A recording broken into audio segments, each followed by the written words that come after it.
Hey everyone, and welcome back to another lore video here on Prime & Go. My name is Kevin, and today we're going to be extending our stay in Commorragh, but this time as a member of the Dark Kin.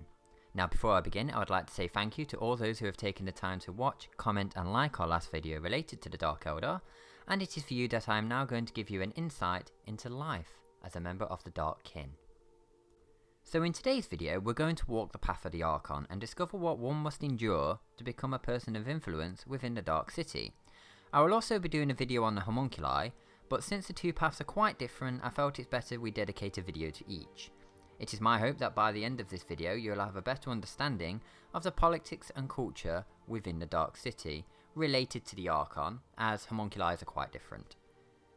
With that out of the way, let's set the stage. In the interest of seeing a snippet of all walks of life within Commorragh, we will start you out as a lowly slave. Who knows, maybe our emasculated badass has realised his dream and killed his captor, but that would probably see him brutally murdered in the ensuing power struggle. Now I can already see the questions related to birth within the Dark City. Surely not everyone's destined to start out as a slave, right? So I'll answer that question briefly now. Let's say our exalted leader has a child. Believe it or not, in the higher spires that child would be seen as a potential threat to the future rule of our Archon, but also a potential weapon to one of his enemies.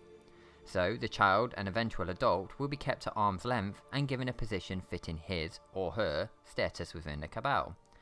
But they will be watched very closely for any signs of betrayal and dealt with accordingly. Oh, and the life of the child would not be pleasant. Unless of course you think a society of sadistic, hyper-intelligent and downright evil Xenos could make great parents. Unlike our own world, where noble birth would grant you a position and eventual rule over the holdings, the Dark Kin don't truly die all that often, so it is more common for the child to use their name and reputation of a parent to strike out at it alone.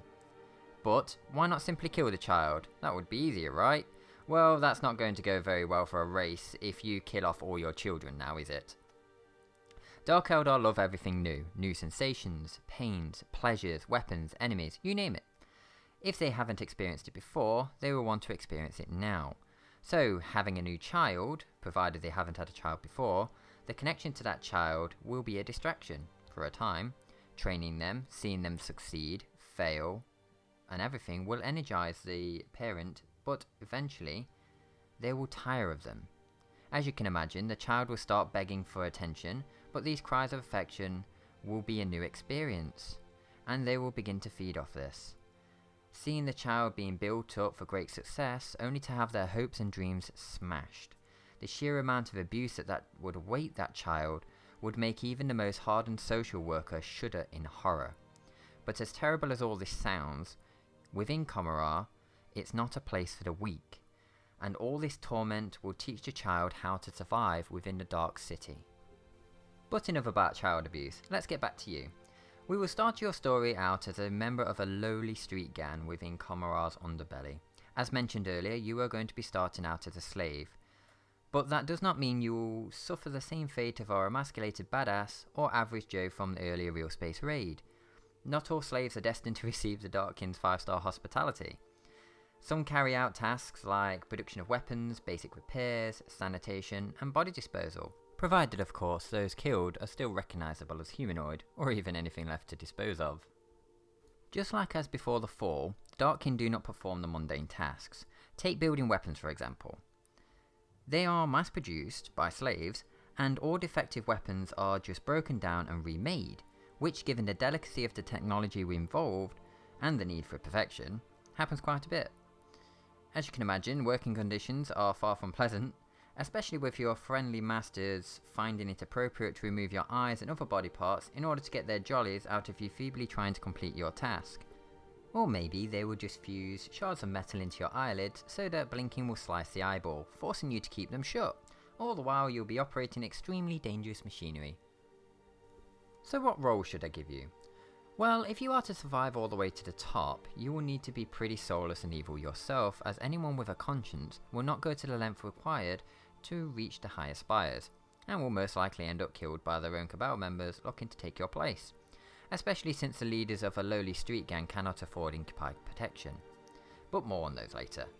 With this in mind, your slave role shall be hand choosing the other slaves to be tortured and killed. you will be forced to watch and sometimes perform the torments yourself. Don't sound too bad? Well, these slaves are fully aware of this, and you are forced to live alongside them.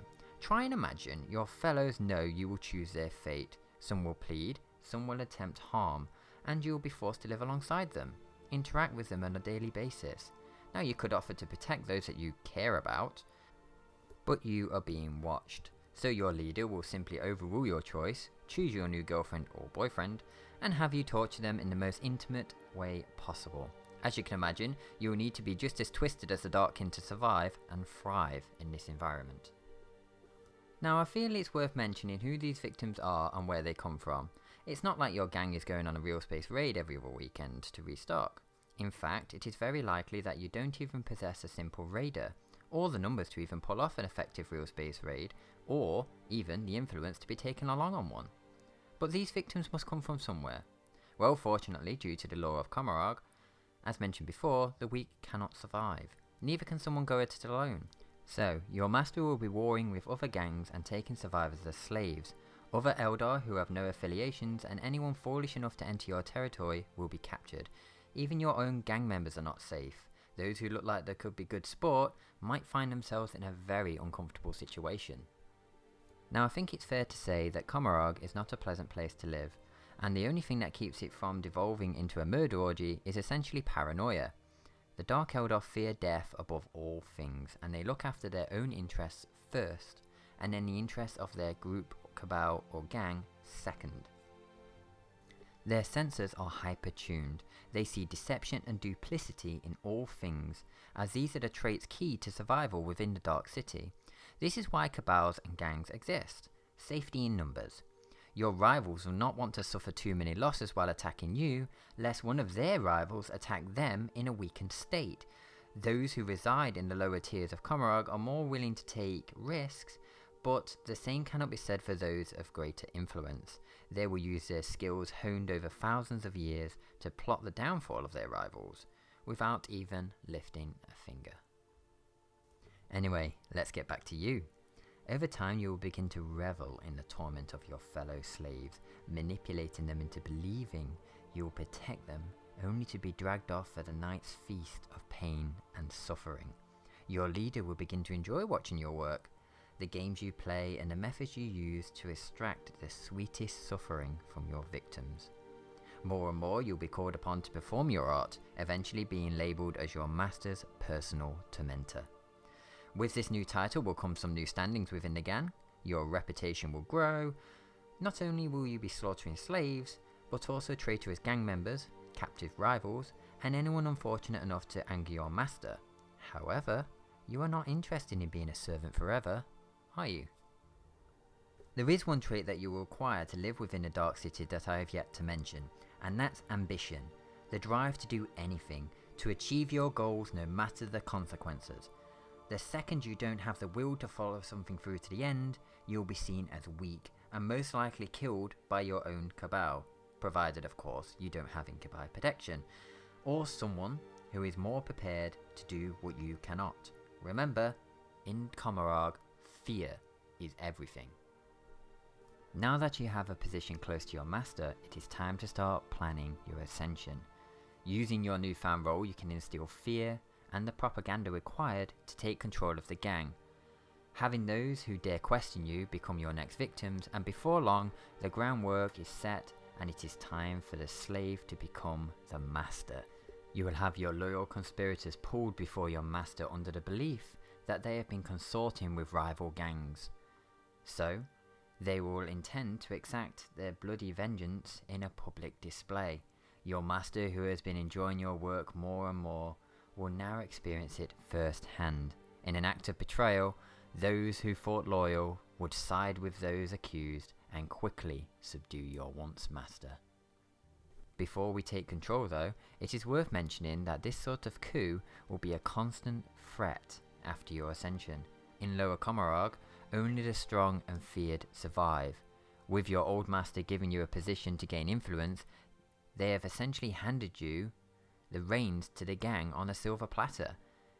Everyone is constantly looking for ways to improve their lot in life, and as mentioned before, hold loyalties to themselves and their interests first. With your new position secured, it is time for the show, and a lesson to your new gang. This is the fate of all those who stand before you. I shall leave it to you to ultimately decide what to do with your former master. Why not leave your suggestions in the comment section below? If it was me, however, I would mutilate them, removing their eyes one at a time, slicing away at the tongue in little chunks. I would rip their hands from their bodies one finger at a time. I would leave your former master utterly helpless and at our mercy, and then I would keep them as a pet, forever to roam blind, deaf and dumb, an existence constantly on edge, waiting for the butcher's knife to finish the job, forever fearing the next unexpected round of mutilation and torment. And here we'll leave the video for now.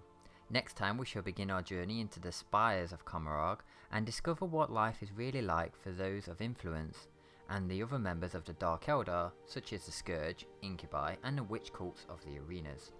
If you are like me and this video has encouraged you to start a Dark Eldar collection, why not head over to Titus Miniature Painting Service and check out his painting commissions. He provides beautifully painted models at a very reasonable price and will give you 10% off all orders over £100 when quoting Prime and Go. So, don't forget to like, share and subscribe, and I look forward to seeing you in the next one. See ya.